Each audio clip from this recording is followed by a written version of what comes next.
Hey, what's going on, YouTube? I'd like to introduce a new project to the channel. This is my 1973 Chevy Camaro. It is a full bumper car. I'm building it to do pro touring style driving, autocross, road course racing, hot rodding around town, all kinds of fun stuff. I've owned this car for about 4 or 5 years now. It does have an LS swap in it, 4-speed manual transmission, and a lot of other cool goodies that I've put in over the years. So I'd like to kind of walk you through, show you what I've done, take you up close with all the cool parts and features that I've put on the car so far, and then kind of tell you about what's going to be coming up next for it. It's almost road ready, so there'll be some cool videos that won't drag out too long, and then we get to the fun part of polishing this turd and making it look nice. I'm a big believer in what David Freiberger says, horsepower over paint. So this is going to be a fun car. It's not going to be a pretty polished show car. I fully intend to race this car, and it might have a few bumps and scuffs that come along the way. Maybe one day I'll put a really nice paint job on it, but for now it's just for fun, and I cannot wait to put it on the road. Let me show you around. Okay, so we'll just start right up front. As you can see, it's a full bumper car. I'm about halfway through putting the front end on it. The headlight bucket that I had for this side was rusted out, so I have to order a new one. This car is an Arizona car, originally from California, spent most of its life in Arizona. When I bought this car, I bought it from a friend of my dad's in South Carolina. He was going to turn it into a pro street car, which I think is a super cool idea, and I might buy another Camaro and do that someday. Unfortunately, it just doesn't really suit the style of driving and racing that I want to do, so this car is going to be built for pro touring. I'll show you a quick picture of what the car looked like when I bought it.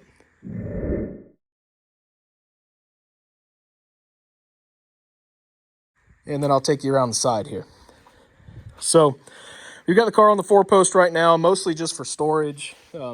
My dad and I have quite a few cars in this shop, so we kind of play parking roulette depending on what car gets put where. So we'll start with the front end here. It has a factory subframe. It has CPP control arms and UMI springs in the front, the 2-inch lowering. It does ride on stock spindles with Willwood brakes, Willwood calipers, and power stop rotors. The wheels are, I believe, VG wheels, VG Racing maybe. I'll put a text across the screen here to give you a size and backspacing and all that fun stuff. It is going to be a staggered stance on this car. All of the sheet metal that's yellow is factory sheet metal.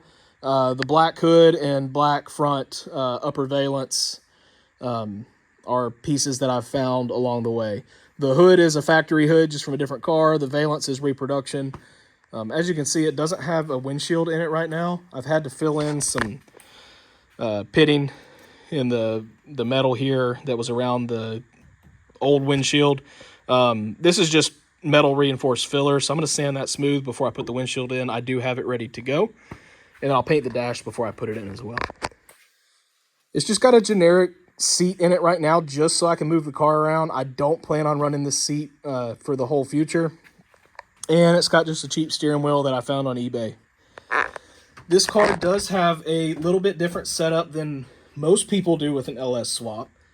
I didn't go with the factory, 3-speed automatic, and I didn't go with the Tremec 5 or 6-speed. I put a Super T10 4-speed in this car.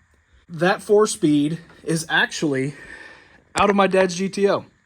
He wanted to go with an automatic transmission in his with overdrive for cruising, and when he offered this transmission to me for use, I figured why not. It's super cool. It's perfect for road racing, and it's free, so I mean, you can't really beat that. It's a good transmission. I know it's great and works great. I don't even need to go through it.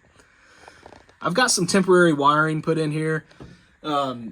The front switches there are just so I can start the car up and move it around. It'll be fully wired here soon with everything looking nice and neat and a complete dash. but this is just my temporary setup. So I've got the Holley computer zip tied up. I did have it in the floor, but my son likes to get in here and pretend to be a race car driver, and I didn't want him to step on it, so I had to move it up there out of the way. I do have some of the factory interior for this car. When I bought it, some of it was saved in boxes, some of it was just too far gone. I also have a factory back seat that I'll be putting in here. I don't think anybody will ever ride in it. I'm putting a 4-point cage in here to comply with SCCA rules, so it'll be rare if anybody squeezes back there, more for looks than anything. And it doesn't weigh a lot, so it's fine.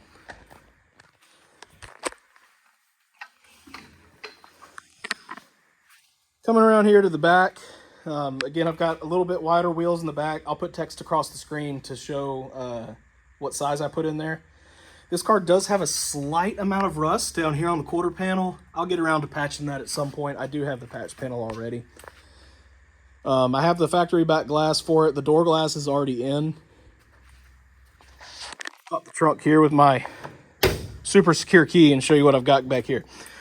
So I haven't even wire wheeled this yet. I intend to and paint it and make it look nice and neat.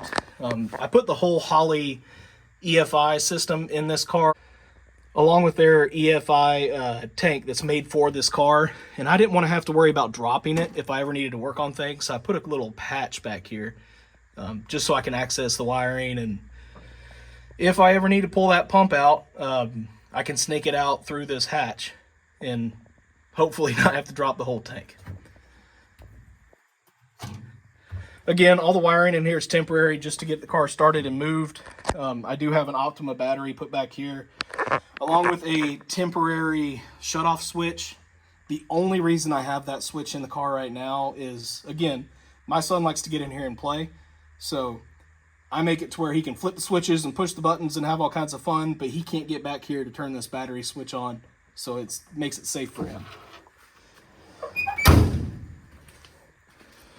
Then around this side, there's nothing different. As you can see, it's just overall a really nice, clean car. It's got some scrapes and dings and stuff, but that doesn't matter to me. I think it's cool. It's dirty as hell, but it's going to be fun.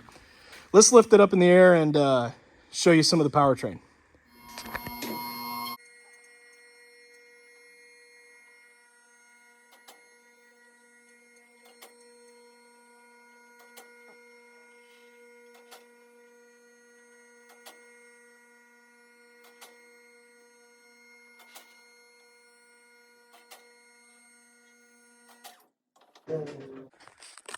All right, so we're going to start right here in the front and work our way to the back underneath, and then I'll pop the hood and show you up top.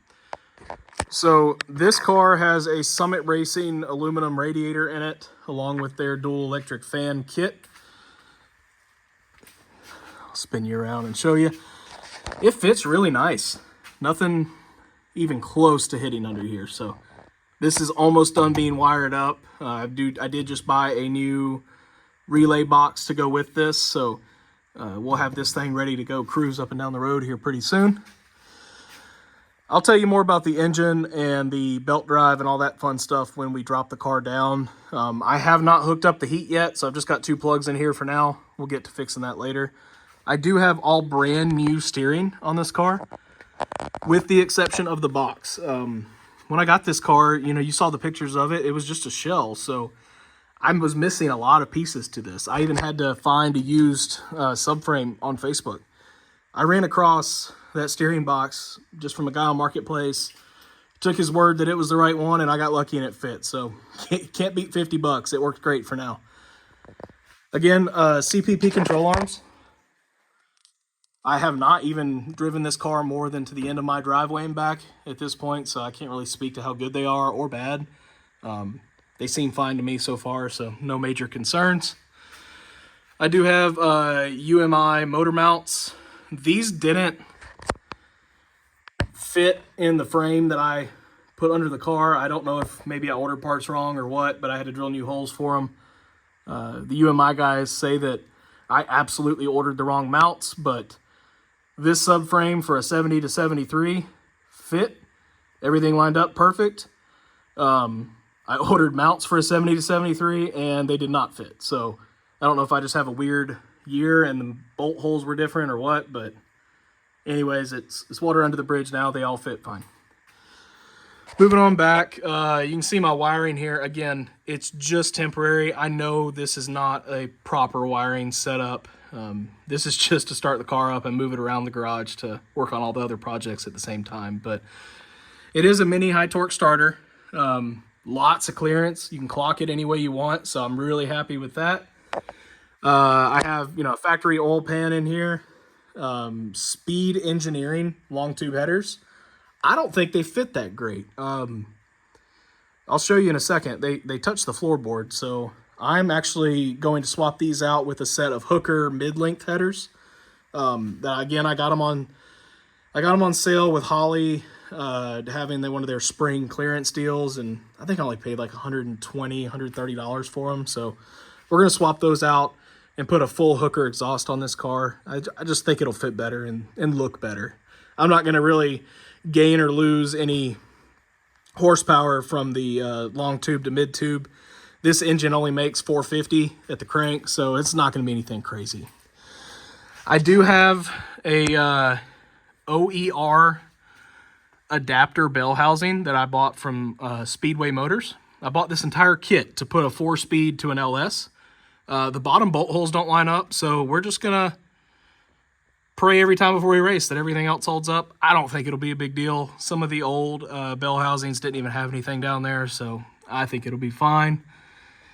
Again, this is the T10 that came out of my dad's GTO. I don't think it was a factory transmission in that car, but it does fit great. It worked great when it was in his car.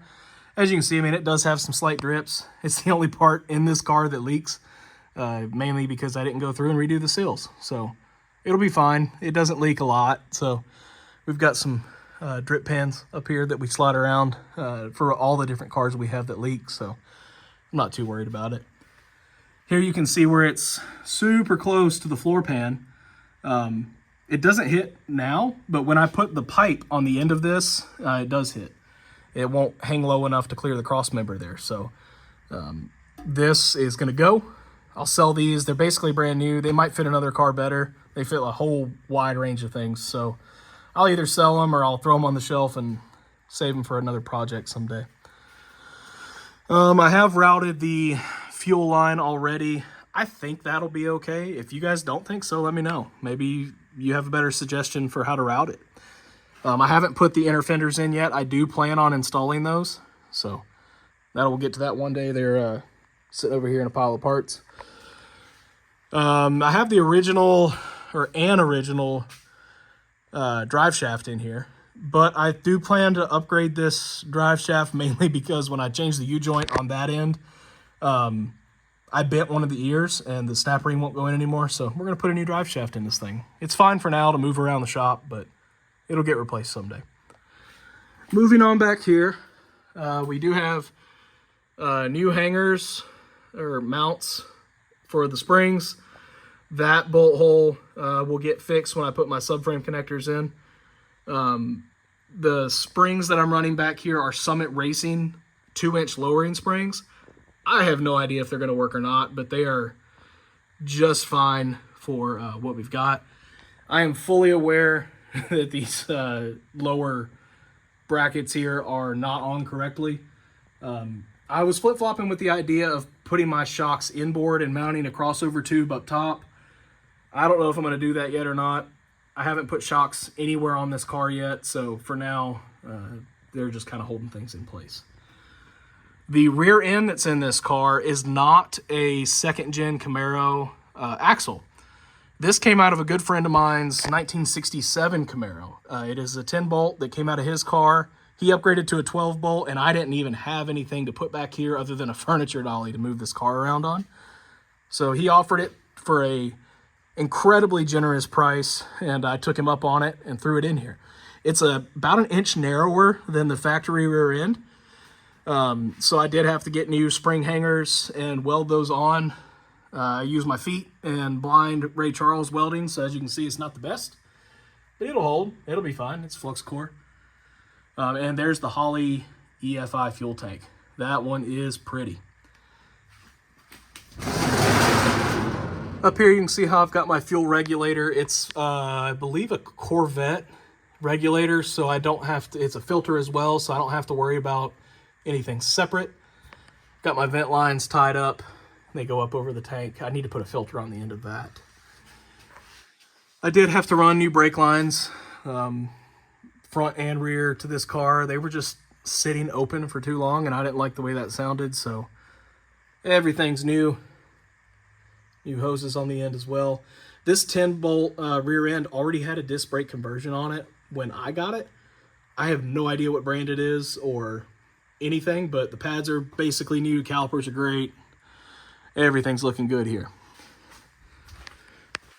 And then coming back, I'll show you kind of how the tank mounts. I mean, it looks fantastic.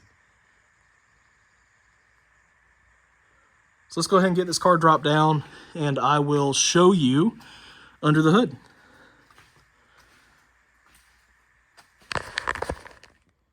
Okay, so this is under the hood of the Camaro. It's a little dusty. It's sat in here for a minute, and I haven't really given it much attention lately. I've been working on the other projects, the tractor, the K10, and this car, just kind of on and off as I have time. So I'll give you a rundown of all the goodies we have in here. So again, we have a Summit Racing aluminum radiator and dual fan kit. I have some generic overflow bottle that I got on Amazon. The intake manifold is one of the Spectre, or Spectre, however you say it, universal-ish kits. I mean, the bracket here came to fit my car, but you have to cut down this tube to make it fit. I think it'll be fine for now. It's probably not the best, and I'll probably upgrade it later, but it looks cool, so we're going to go with it. The engine is a crate motor that I bought off of Summit Racing. The original plan for this car was to take a aluminum 5.3 out of a GMC Yukon that my friend graciously sold to me for dirt cheap. Rebuild it, put it in here. By the time I got done crunching the numbers on how much it was going to cost to rebuild that 5.3, timelines for it, and the speed parts that I wanted to put in it, we were only like $1,000 difference between a crate motor and that. At the time that I was making that decision, my time was more valuable to me than the expense. So I just went ahead and bought a crate motor and sold the other 5.3, did all right on that. So this is a 5.3 liter iron block ATK motor from Summit Racing. It has been dyno tested at 450 horse at the crank. It came as a long block, so no intake, no fuel system, no valve covers or anything like that. So it's pretty much all new. I ended up getting a Dorman intake manifold off of Rock Auto back before prices went up to be crazy expensive. So thankfully that saved me a little bit of money. I do have an Amazon throttle body, which is complete junk, but it works for now. It runs, so we'll be upgrading that. I have a Holley mid-mount serpentine system. I do plan on running AC in this car. For now, you know, I just got the compressor on here, and you can see the firewall's open. So I think I'm going to run vintage air on this car. That's going to happen later. I want to get the powertrain shakedown done first and get this thing, you know, somewhat tuned to the best of my ability just to be a good driver. Let's see what else. I have factory valve covers, factory coils off of that GMC Yukon, some generic plug wires, jegs fuel rails, Acel injectors that are sized right for this motor. It does have the Holley EFI terminator system on it to control everything, so it has their wire harness. What else here? Again, the Speed Engineering headers, CPP control arms. This brake setup here is from Detroit Speed. I believe it's a Corvette setup. And the proportioning valve that you see here and the brake lines are a mix of random stuff I had sitting around the shop. So I did all the plumbing myself. You know, I hope it clears the inner fenders when I put them on. If it doesn't, I'll cut the inner fenders because I'm not redoing that. I did buy some factory replacement brake lines for the front of this car, and the crossover line fits great, but the line that went straight down did not because I wasn't using a factory brake setup or proportioning valve, so I made that on my own. Let's see, I have the Powertrain Products slave cylinder in this car, so you've got the reservoir that I kind of rigged up to fit with the brake booster, and then down here I've got the slave cylinder for the throwout bearing. So overall, I am really happy with this setup. I mean, it sounds amazing.